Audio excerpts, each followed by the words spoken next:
9 questions à poser à une fille pour draguer par SMS et évidemment la faire venir en rendez-vous. Bienvenue dans cette nouvelle vidéo, je suis Mike, ancien timide et ingénieur informaticien, devenu expert en séduction et spécialisé en rencontres en ligne. Et aujourd'hui, on va répondre à une question qui m'est souvent posée qui est quelles sont les questions à poser à une fille pour réveiller son intérêt, pour la faire s'investir dans une conversation et finalement la faire venir en rendez-vous.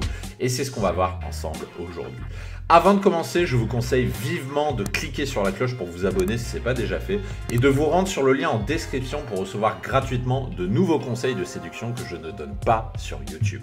Et avant de vous donner ces questions, ne faites surtout pas comme eux. Eux, de qui il s'agit, ce sont les autres mecs et malheureusement, si vous visionnez cette vidéo, vous en avez peut-être fait partie parce que font les autres mecs? Ils posent des questions types. Les questions types des mecs, ce sont toujours les mêmes. C'est des questions comme « Salut, ça va ? Tu as des passions ? Tu fais quoi dans la vie ? Tu passes une bonne journée ? Tu fais quoi ce soir ?»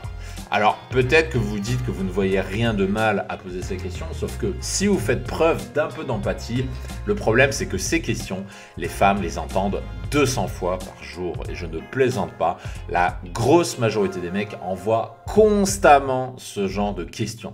Donc le problème c'est que si vous les posez, si vous arrivez, vous dites tu fais quoi dans la vie, tu passes une bonne journée, vous êtes tout simplement le 201e mec à lui proposer ça.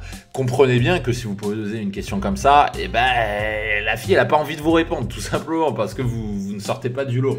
Donc si vous ne sortez pas du lot, vous allez tout simplement être noyé dans la masse. Et pourquoi c'est nul de poser ces questions? Et j'insiste sur le mot nul, oui c'est nul de poser ces questions. Le premier, c'est ce que j'appelle l'effet interrogatoire. L'effet interrogatoire, c'est quand vous posez plein de questions comme ça et on a cette désagréable sensation d'être interrogé, un peu comme si on était un poste de police et qu'on était bombardé de questions par quelqu'un.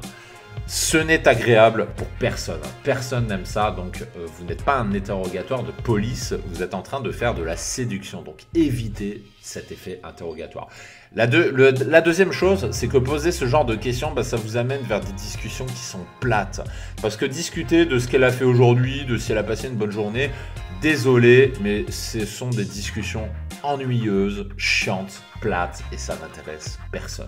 Et la troisième chose, c'est que n'oubliez pas que vous êtes dans un rapport de séduction. Et poser des questions comme ça, ça tue le jeu de la séduction. Parce qu'il n'y a aucune tension, il n'y a aucun suspense, il n'y a aucun imprévu, il n'y a rien. Ce sont des questions qu'on lui a posées 200 fois dans la journée et donc il n'y a tout simplement pas de séduction possible avec des questions comme ça. Comprenez bien que séduire une femme, ça ne consiste pas à la bombarder de questions. Si vous ne croyez pas, continuez à la bombarder de questions, mais ne venez pas vous plaindre que vous n'arrivez pas à la faire venir en rendez-vous.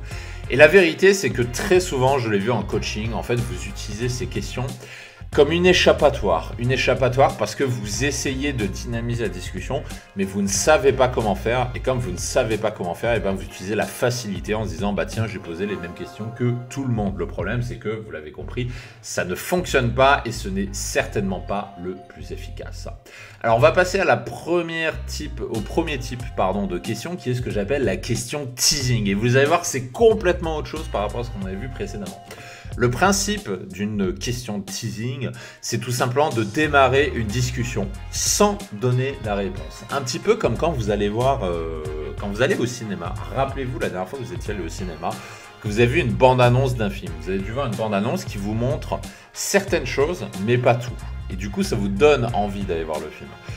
Et c'est exactement la même chose en séduction. C'est le même principe. Donc, quelques exemples. Par exemple, vous envoyez une femme, sais-tu garder un secret?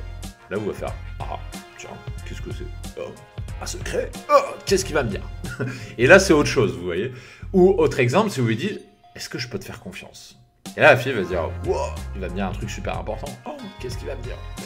Ou autre exemple de question que vous pouvez poser, c'est « J'ai fait un truc hier, mais tu sais, je sais pas si je peux te le dire.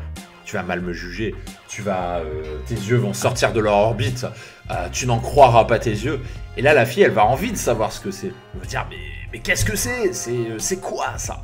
Et le truc, c'est que vous n'allez pas lui donner la réponse. Vous allez teaser, mais vous n'allez pas donner la réponse. Et vous pouvez utiliser le fait de ne pas donner la réponse ou alors un embryon de la réponse pour faire ce que j'appelle un tremplin vers le date. La technique du tremplin, c'est une technique que je